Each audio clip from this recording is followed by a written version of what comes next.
All right, so now we're being recorded, so don't say anything off key. All right, so Daniel chapter number 7.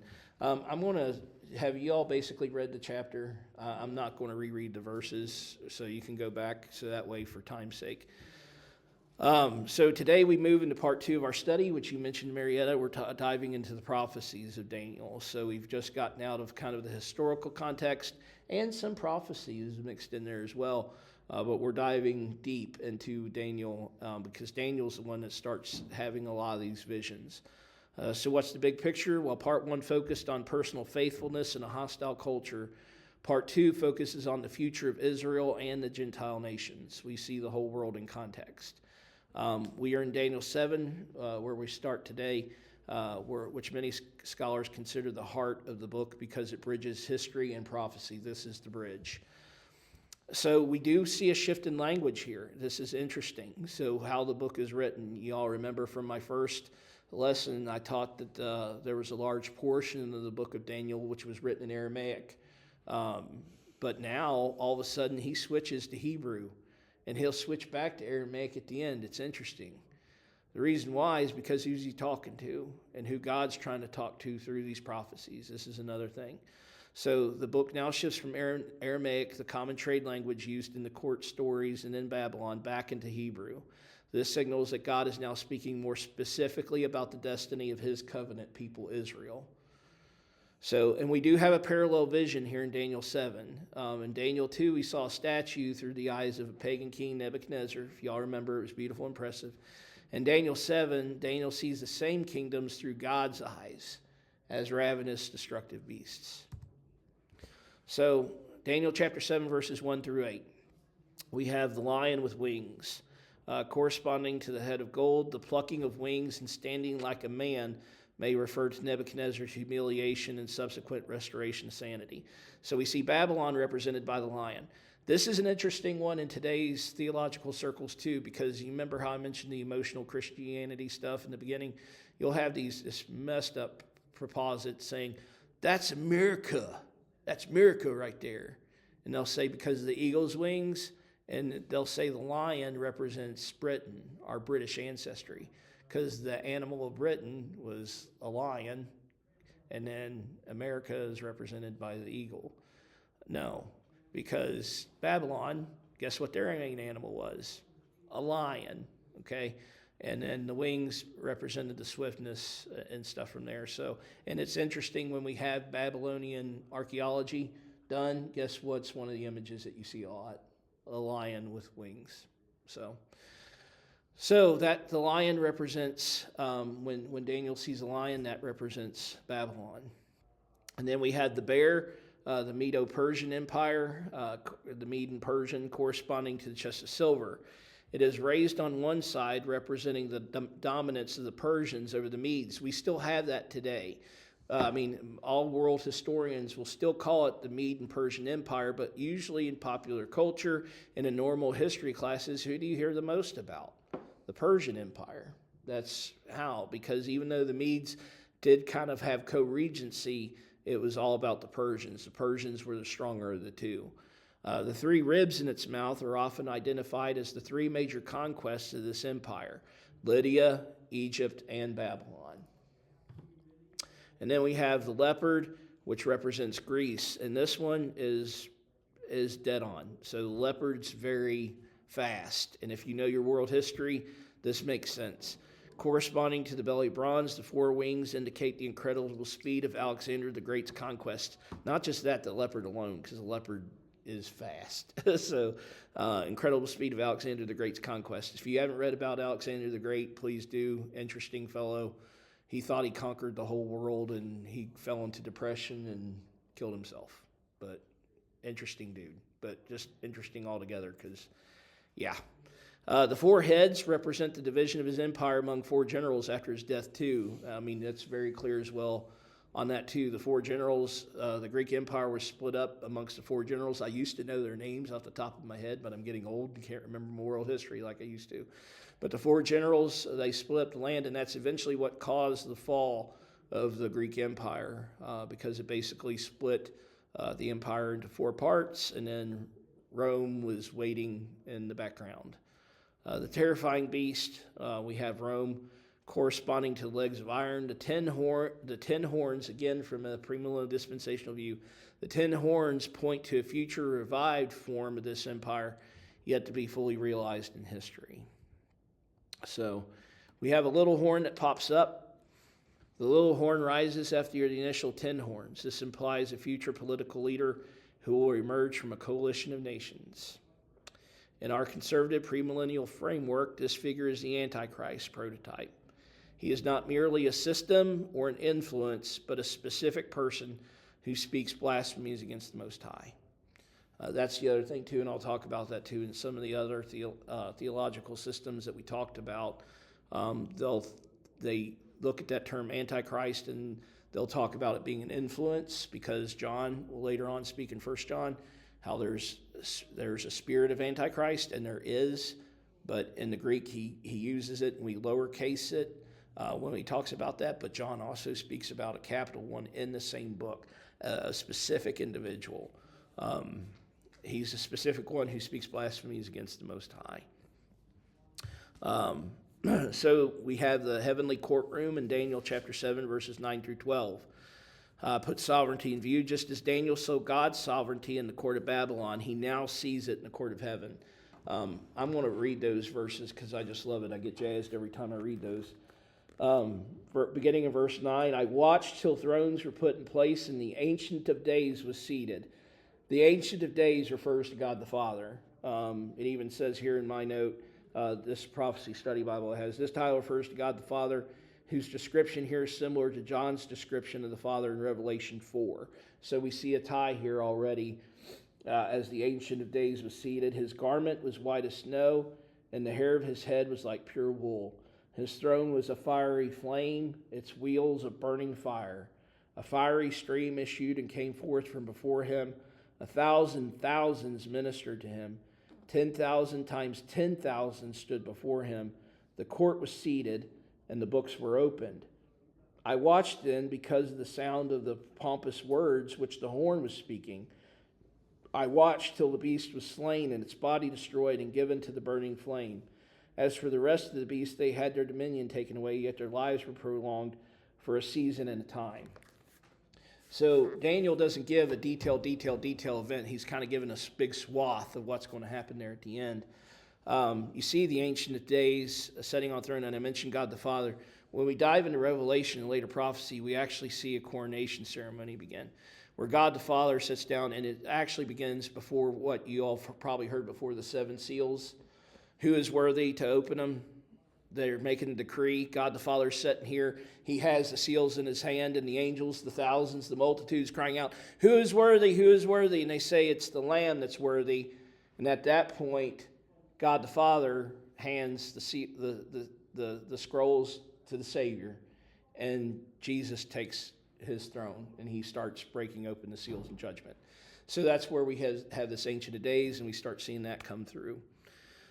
So the vision assures us that no matter how powerful or terrifying earthly rulers seem, their dominion shall be taken away by the decree of heaven.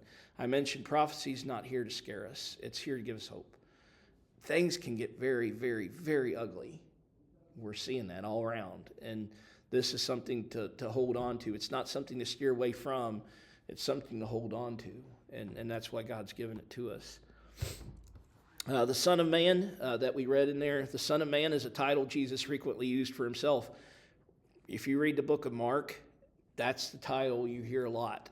We're going over Matthew in my Sunday school, discipleship group? Yeah.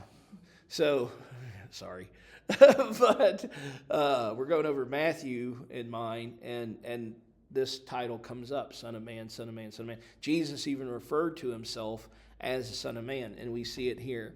So the Son of Man is a title Jesus frequently used for himself. This scene depicts the Messiah approaching God the Father to receive his rightful rule over the earth. And then the fulfillment. This is the literal establishment of the kingdom of God. The stone cut without hands that we saw in Daniel 2. You remember the stone that comes down and crushes all that? Unlike the beasts, this kingdom will never be destroyed or given to another people, which fulfills another prophecy all the way back to Jacob's time, When Jacob was blessing his sons, if you remember, he got to Judah. He said, the scepter will never depart from your hand. And what line did Jesus Christ come from? Judah. So we have that promise all the way through. And it's in Revelation 2, the Son of Man. So again, kind of that earthly kingdom thing. So I did want to go over some of this, the millennial viewpoints. We talked about some theological stuff, but I did want to talk about different viewpoints than the millennium, because this will go into how you interpret this scripture as well. So you have amillennialism, which you mentioned, interprets 1,000 years symbolically as the current church age where Christ reigns spiritually from heaven and Satan is bound. So usage focuses on Christ's current spiritual kingdom rather than a future earthly one. In parentheses there, I did put down, this is sometimes where replacement theology comes in, but not all the time. So please don't take that as a blanket statement of me saying all millennials believe in replacement theology, because that's not true. I'll tell you that much right now. Because that's what he hit on to, where the church has taken over or completely replaced the promises to Israel. Now, a lot of them do fall in that camp, because that's kind of how they describe that there's no distinction between Israel and the church anymore. They'll also quote certain scriptures, like in Romans, how there's neither Jew nor Greek and stuff like that. And people are like, okay, Josiah, how are you going to argue that? Because Paul was saying there's neither Jew nor Greek and everything. That, well, okay, how about Romans chapter 11? Because you read Romans chapter 11, there's no arguing that Paul's making a distinction of his people. And Paul's making that argument. That argument's not an old one. Paul's saying, no, there is still a distinction. They're still my people. And Paul emphasizes that in all of chapter 11. And he talks about how that goes through. So that's another reason why I hold to a dispensational viewpoint, because I see Paul teaching a distinction there in Romans 11. So then we have postmillennialism, which used to almost be dead. It kind of disappeared for a little bit, but now it's rearing its ugly head again. And it means after the millennium. So views the world becoming increasingly Christianized through the gospel, creating a golden age of peace, the millennium before Christ returns. It actually has the proposit that we as the church are going to reform culture, reform everything, and we're going to make it great. To me, there's a lot of problems there, because who's it determining on? Us. And from what I read in the scripture, we always screw things up. So this is an optimistic view of the church's impact on society. This is Christian nationalism. This is what we see today. Doug Wilson, all them guys that are teaching this big proponent, no, Trump's not going to fix things. Any future leader is not going to fix things. They're not. There's no way we can. Can we make things better? Yeah, we can. Absolutely. Should Christians be involved in government? Yeah, God's the one who established government. You remember in Genesis, we taught about that, once the ark landed, boom, God established human government. That's why, in my viewpoint of dispensation, one of our dispensations is human government, the establish of human government. We see it through the judges and everything else, and we see God interacting in that. God tells us to pray for our leaders. He emphasizes all that stuff. But are we going to be the ones that's going to usher in the kingdom? And Jesus says, okay, great, the church made everything good for me. Now I'm going to come back home. To me, that one's nuts. Historic premillennialism, before the millennium, believes Christ returns after a period of tribulation to establish a literal, physical 1,000-year kingdom on earth. Emphasizes a future visible reign of Christ, while the term, and I put down a term here, I've already gone over this with you guys in the last video, but I'll go over it since we're recording for those that missed. While the term dispensational is recent, like I said, 1830s with Darby. Now, dispensation was in the Bible because, as mentioned in Ephesians, we heard about a dispensation of grace. It was just talking about this viewpoint and giving it the term dispensational. That didn't happen and didn't become popularized till 1830s in the Scofield Reference Bible. Is recent. The concept of a literal future kingdom, was held by early church fathers like Irenaeus and Polycarp. In fact, I double-checked myself. I've got books on it, so I knew I was right at home, but I double-checked myself because I wanted to see what was out there in the World Wide Web, because it's not true if you can't find it on the World Wide Web. But it's actually out there. If you Google Polycarp and Irenaeus, and if you type in their name and eschatology, you can actually find their written works and see that they held to this viewpoint. That's why I do kind of have disrespect for some of my brothers theologians, because it's like they try to pinpoint all dispensationalists as like a new thing, and it's like, no, we're not. It's just the word is. It's kind of like, it's funny because they'll take the stance about dinosaur. Well, dinosaur is a new word, but they did exist because this, but they don't apply it to this viewpoint either. It's just a framework of how you read Scripture. So Daniel 7 perspectives. I want to talk about the conservative perspective, and I put conservative. Both of these are conservative. I meant to put down premillennial perspective and the covenant theologian view, or not covenant, but dispensational perspective and a covenant theologian view. So I'll fix that later. So I want to talk about the two because these are the two I would hold to. I hold to a dispensational view, like I told you all. But if I ever abandoned, or if I could say any of them is like a close second to me, it would be the covenant theologian view. So while the provided course material is written from a conservative, premillennial, and dispensational perspective, it notes that the identity of the four beasts in Daniel 7 is a parallel prophecy to the great image of Daniel 2, like I taught. However, the covenant theologian view is a little different because they generally agree that the first three kingdoms we talked about, Babylon, Greece, and the Medo-Persians, they agree with that. But the change happens when we talk about the fourth beast, specifically when it comes to the little horn. So the nature of the fourth beast, this is distinction. And what I said and what we do from a premillennial dispensational view, the fourth beast, Rome, is viewed as having a revived form. We say revived because there was a Roman Empire, but yet the way the dispensationalists view it, and that's why we look back at that statue. If you remember, it mentioned its legs of iron, but then it had feet of iron mixed with clay. And so we emphasize on that feet of iron mixed with clay as a revival Roman Empire, or revived Roman Empire. You'll hear that a lot in eschatological circles. We can see some of that. I mean, we can see Rome's influence on us even today. I mentioned this earlier in the course. I mean, the U.S. government took a lot from Rome. We have a U.S. Senate. If you ever see what the Senate, that's where that started to, was the whole Roman concept. But we see a revived Roman Empire.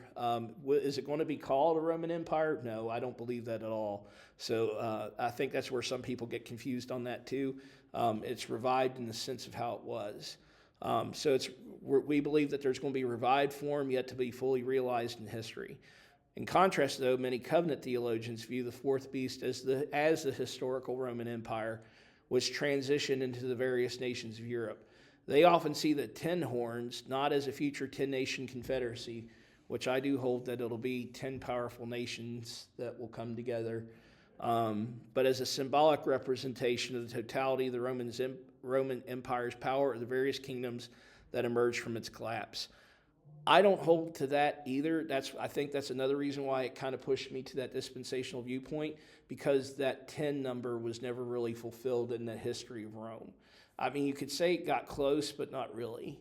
So I take it as a literal hermeneutic. So I believe the 10 horns, there's going to be 10 nations. I believe that's going to come out from this thing, the Confederacy. In the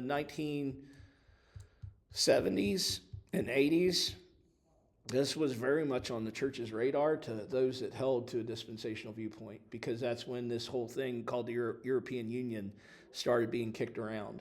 And there was speculation. Emotional Christianity got the best of them, and they're like, this is it. They're going to form 10 nations, and whoever's leading them is going to be the Antichrist. This is it. And that's not what happened. We had way more than 10 join the EU and stuff like that. So that's why I'm saying don't do it based on emotion. You can get excited and you can have that heightened level of like, hey, I need to pay attention to this. But don't automatically start throwing out there saying Ronald Reagan is the Antichrist. That was another big one too. Just because, so his name was Ronald Wilson Reagan. So his first name consisted of 6 letters, his middle name consisted of 6 letters, and his last name consisted of 6 letters. Yeah. And then there was a book written, I think it was 84 Reasons Why Christ Will Return in 1984, and they had 3 more books. 85 reasons why I return in 85 and 86 why I return 86. It just kept going. So, yeah. All right. So the identity of the little horn, I did get this one on this one. So the little horn from a dispensational viewpoint is a literal future political leader who will emerge during a 7-year tribulation. He's going to be Satan's deputy. And the reason why I hold on this too as him going to be a specific individual is because of Satan's tactics. Satan likes to mock God at any instance that he can. So Satan can have anything that looks like his son to mock the son, he'll do it. And that's what when you read Revelation and the terms of the Antichrist, that's what he's doing. He's mocking the Son of God, the true Son. So the covenant view, while some covenant theologians see a future Antichrist, some of them will even hold kind of this too, thinking that it may be a political leader. Many, especially those holding a historicist or a preterist view. What in the world is that? Preterists, they're hard to find anymore, especially full-blown preterists. Full-blown preterists believe that all prophecy and revelation and everything, that all this already happened and is done with, that it finalized in AD 70. That was a viewpoint held in the early church, but then, and if people are like, oh wow, really? The early church held that? Well, yeah, because you got to understand, they heard Jesus say the time's quickly at hand. They seen the Roman government, how it was doing the persecution of Christians. They could hold to that because they're like, oh, wow, this stuff is happening. Back then, they did what we do now, like how I just talked about how the European Union and all that stuff, they were seeing it happen. So they're like, the destruction of the temple and all this stuff. You didn't see what I'm saying? They were doing the same thing. So it's not a new thing in the church. They were doing it from the beginning. But that's what a preterist view holds to. You will have what we call now partial preterists, where they believe a portion of Revelation did occur and then pick up later. So that's what that means. But they have historically identified the little horn as the papacy, as a pope. So, or as a symbol of the general spirit of Antichrist. And that's the one I usually see, is they generally point to it as a spirit of Antichrist working through the church age. That the Antichrist is just how is that spirit of Antichrist attacking the church right now. So the times and time and a half that we read about there, or for a season and time. Provided notes interpret this as a literal 3.5-year period. I haven't gone over this yet because I wanted to save it for Daniel 9. But when we go into this, it's a literal 3.5 period during the latter half of the tribulation. The way the dispensational viewpoint is this. You mentioned, you asked me my viewpoint on this. 7-year tribulation. You have the first part, 3.5 years, but then you have what we call the Great Tribulation happen in the second half. There is a cutoff line. And like I said, maybe one day I will teach on Revelation and we can kind of inherit. But when you read that, you see like stuff being pretty heated in the beginning. You start seeing the seals and stuff like that. But then you see how the beast reacts, the Antichrist. You see how he reacts about midway. Because and to me, it makes sense to me too, because again, I believe he's going to be political leader. He's kind of getting his stuff smoothed out in his first 3.5 years, and then once the world's comfortable with him, he lays the hammer down. And then it's the Great Tribulation. That's when he starts demanding that everyone pays homage to him, worships him, everything else. He raises himself up as God. That's what we call the Great Tribulation, those last 3.5 years.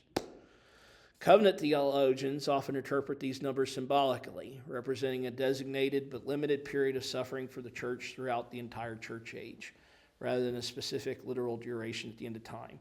I've never really seen any charts, but most of them will say, it's just a period of time where we're really suffering in the church. I have seen some that will throw a little bit of this time. They'll say like the time was during the persecution of the church, in Rome at the very beginning. And then we'll see times where some of them will point to the Dark Ages and see the persecution of real Christianity. Because people forget that. The Dark Ages, what we call the Dark Ages, there's a reason why they called the Dark Ages. But real Christianity was under persecution then. Because if you didn't believe to like the state church and the Catholic Church, you were, yeah. And then the half the time they believe is for future persecution. So, and that Dark Ages time that I mentioned, a lot of times when I seen that chart, they extended all the way till past the Reformation. Because if you ever read the Reformation period, them guys suffered and were persecuted.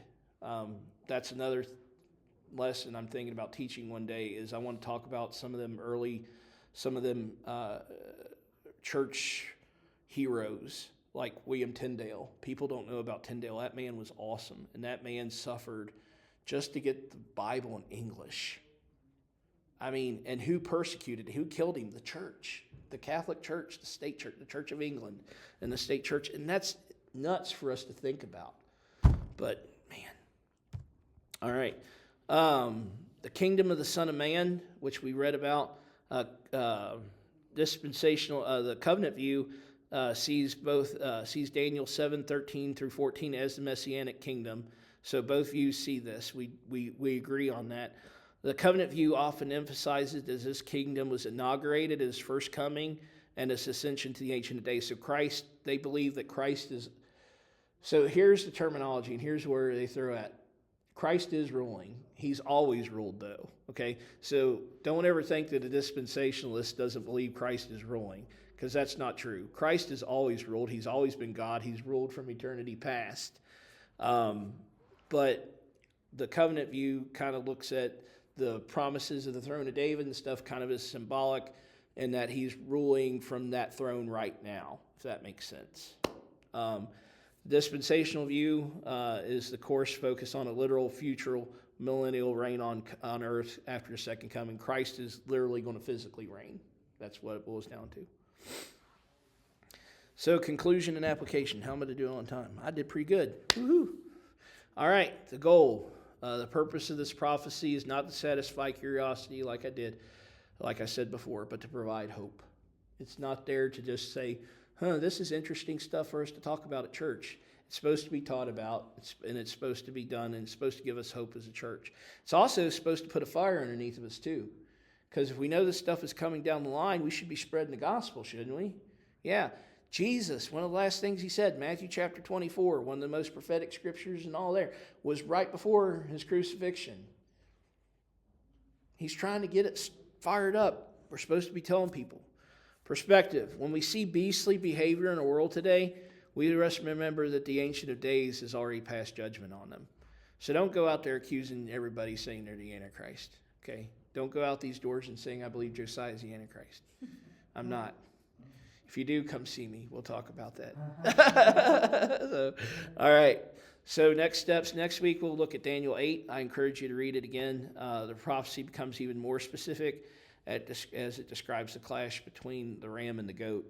I'm also going to be sharing some charts with you guys, too, that I have to help you kind of better understand. If John Rocco was in here, he'd love it because he's a big charts guy, if you've never been with John. But we'll have that. Also, I wanted to share this, too. If you do want a good book to read, I put it on your syllabus, but you can get this very good now. I read it when I was in college, and then I didn't know Dad had this in his library, and I was psyched to see it because I lost my copy because I was a poor student and had to sell my books.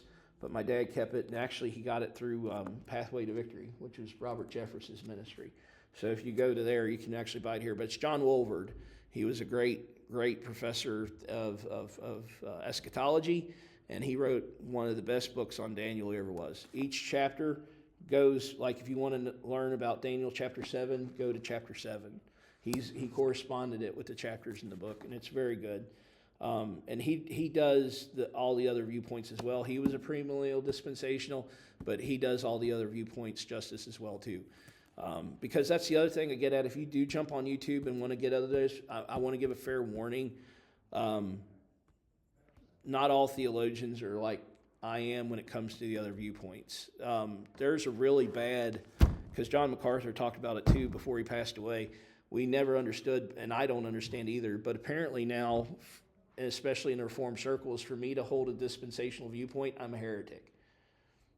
they actually call it heresy. I don't see how, because it has nothing to do with the gospel. We still believe Christ alone, faith alone, and saved alone, just like that guy did. But you have these radical ideas in theology now where if you don't believe the way they believe, they throw that word heretic out. Now, you got to understand there's heresy, which attacks the gospel and the very character of God, and then there's error. You can be in error but not be a heretic. So just be careful if you do go out there in YouTube land. That's all I'm saying, because they'll get you questioning everything. Like, what? No way. Like, they're even talking about the atonement now. Like my dad was talking about it. Like, we've always held to what theologians called a penal substitutionary atonement. And that's where all what that is in fancy words is where, because we sinned, if we stood before the court of God, we would be found guilty because we violated his law. And the penalty of that for the wages of sin is what? Death. But since the wages of sin was death and that came upon us, Christ took our punishment. So he atoned for us, and he was a substitution for us. There's people out there that's arguing that that's even heretical, and I'm like, no, don't go there. Don't go there. But that's been something held by the church for ages. And then we have Hellgate going on too, which Kirk Cameron, for those of you that know Kirk, he recently ascribed to what was called annihilationism. And that's where he believes that that eventually all those believers that are going to be cast into hell will just be completely eradicated. It's not eternal torment. You're completely annihilated. And there's people that's calling him a heretic, but that's not heresy. To me, that's error, because there's very specific language. Again, I believe in a literal hermeneutic, and Jesus talks about them forever weeping and gnashing of teeth. So I believe it's eternal. I believe that when the unbelievers are cast into hell and eventually into the lake of fire, including with the enemy, that they're going to suffer for eternity. And the only reason why is because I believe in a literal hermeneutic. But you can have the annihilationists, and they'll say, well, they are suffering because if they're living forever without God and they just don't exist, then that's suffering in itself. So there's some good arguments out there. So get into it, but be careful, because like I said, you'll have some people that'll try to throw out there and make it sound like you're the worst Christian that ever lived, and you're not. The early church had a good attitude about this. If you ever read the history of the early church, they would have councils. You had the Council of Nicaea, the Council of Trent, the Council of this, and it's where everyone got together and said, hey, let's talk about the end times. Hey, let's talk about the Trinity. Hey, let's talk about this. Let's talk about these things that are kind of hard to understand. Hey, I love you, brother. Hey, I love you, except for one guy, and that was St. Nicholas, the Arianism, which was about the Trinity.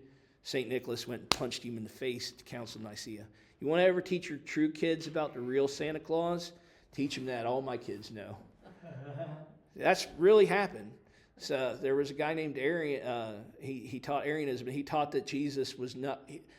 What Arianism taught was that Christ was not pre-existent. That he was created. That he was actually created at that time in Bethlehem. That he didn't pre-exist. Well, if you read your Bible, yeah, that's heresy. That is heresy, because that attacks the nature of God, because we have Colossians saying that Jesus spoke at creation, John 1:1, in the beginning was Word, Word was with God, and Word was God. So it got St. Nicholas, he was riled up. He was at the Council of Nicaea, and Arian he's speaking his stuff, his diatribe, and he got so worked up that it said he just stood up, didn't say a word, just walked right over to him, and boom, socked him right in the face. That's Santa Claus right there, baby. But, yeah, so that's it. All right, any questions? And then I'll let you guys go. Now, where's all that written that you got bad about him? About what? St. Nicholas? I'll show you some stuff. No, I meant,